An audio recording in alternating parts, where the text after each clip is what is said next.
Bom dia! Vamos à leitura das senhas diárias para hoje, dia 31 de outubro de 2022, uma segunda-feira, dia da Reforma Luterana. Em 31 de outubro de 1517, um frei, um padre católico romano, católico apostólico romano,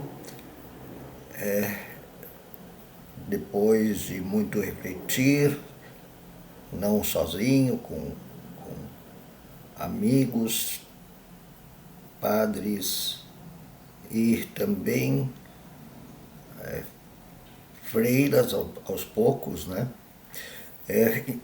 Pendurou na porta do castelo de Wittenberg, na porta da igreja do castelo de Wittenberg, no dia anterior ao dia de Todos os Santos, suas teses para uma reforma da igreja. Dali surgiu um movimento para a reforma da igreja que teve muita repercussão, no início na Alemanha, mas também em toda a Europa Central e, por fim, em todo o mundo, que culminou numa separação, infelizmente,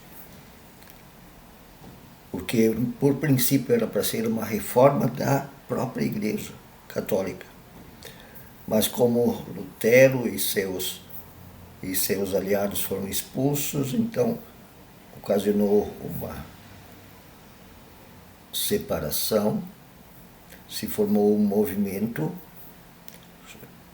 que depois passou a ser chamado movimento protestante, pois quando veio a lei rígida que queria reprimir a reforma, os países e estados que estavam se aliando à reforma, então houve um protesto muito grande, daí que o movimento passou a se chamar protestante.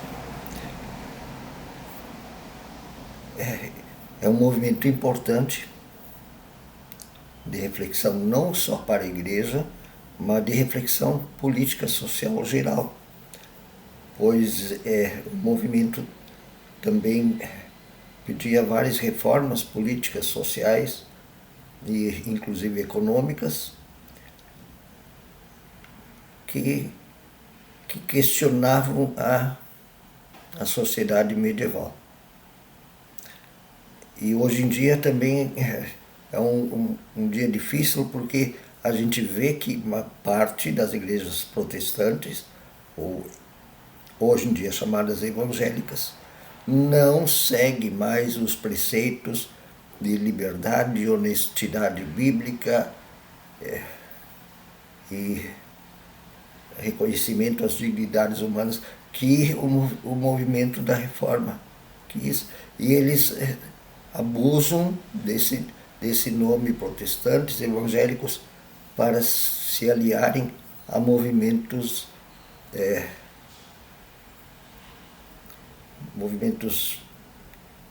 muitas vezes ligados à extrema-direita fascista, que oprime o ser humano em vez de libertá-lo. O movimento da reforma queria a libertação do ser humano a partir da graça, do amor de Deus, que se derrama a todos, lhes dando dignidade e respeitabilidade e direitos, e há igrejas que se dizem vindas dos movimentos evangélicos das reformas, que por interesses muito escusos, normalmente ligados à riqueza e à política, ao poder, querem oprimir o ser humano, mantê-lo na ignorância, totalmente contrário ao que a reforma queria, e assim se aproveitar do ser humano em vez de promovê-lo. E usam esse nome de evangélicos, né? Isso é muito lamentável. Inclusive, igrejas tradicionais caem nessa tentação de ter esse poder e assim angariar riquezas. E também hoje é o dia em que a gente venceu uma grande vitória da democracia que vinha sendo ameaçada nos últimos 4 anos aqui no Brasil. Muito bem, hoje é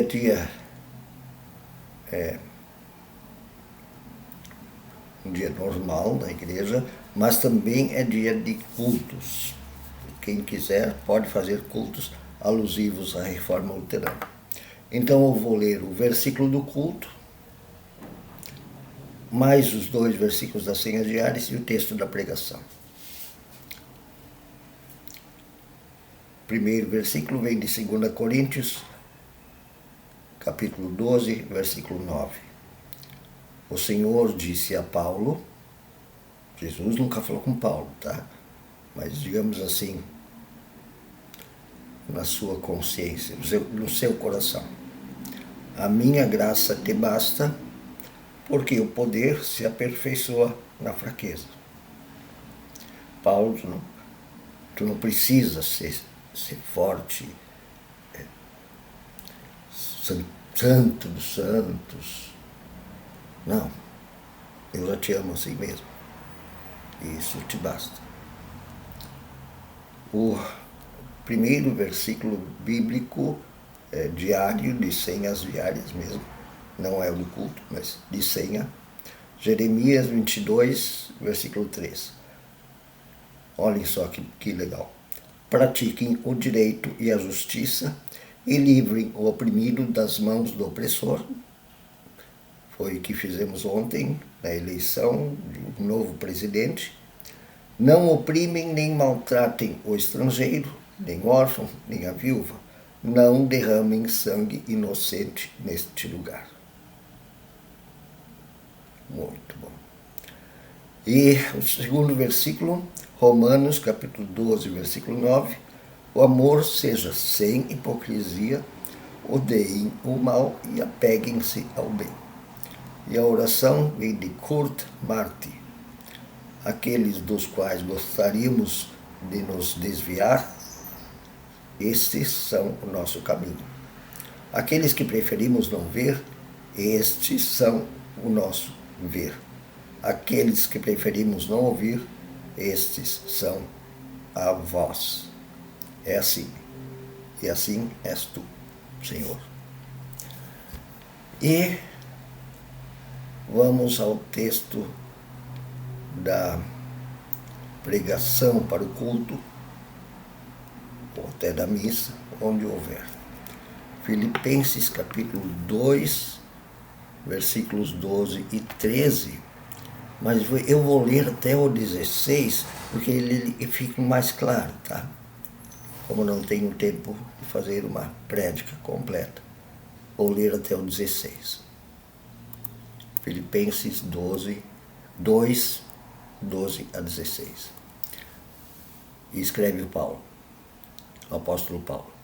Assim, meus amados, como sempre vocês obedeceram, não apenas em minha presença, porém muito mais agora na minha ausência, ponham em ação a salvação de vocês, com temor e tremor, pois é Deus quem efetua em vocês tanto o querer quanto o realizar.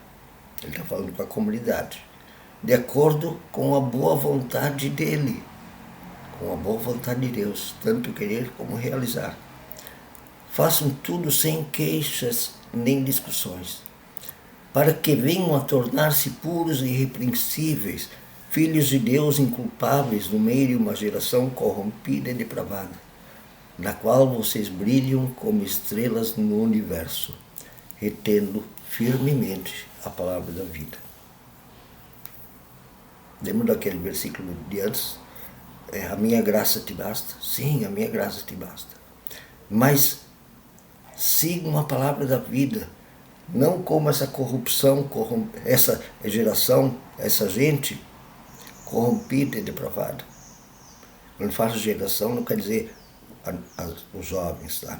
Quer falar essa gente que está aí na sociedade, corrompida e depravada, que só pensa em lucro, em oprimir, inclusive em armar pessoas para a violência. Vocês, seguindo a palavra da vida, são como estrelas que brilham neste universo. A palavra da vida é esse amor, essa graça que Deus derrama sobre a sua igreja e quer derramar sobre a sociedade, sobre todos e todas. Por isso o título que eu dou para hoje é Salvos e salvas pela graça, nós amamos por paixão, não porque queremos ganhar alguma coisa.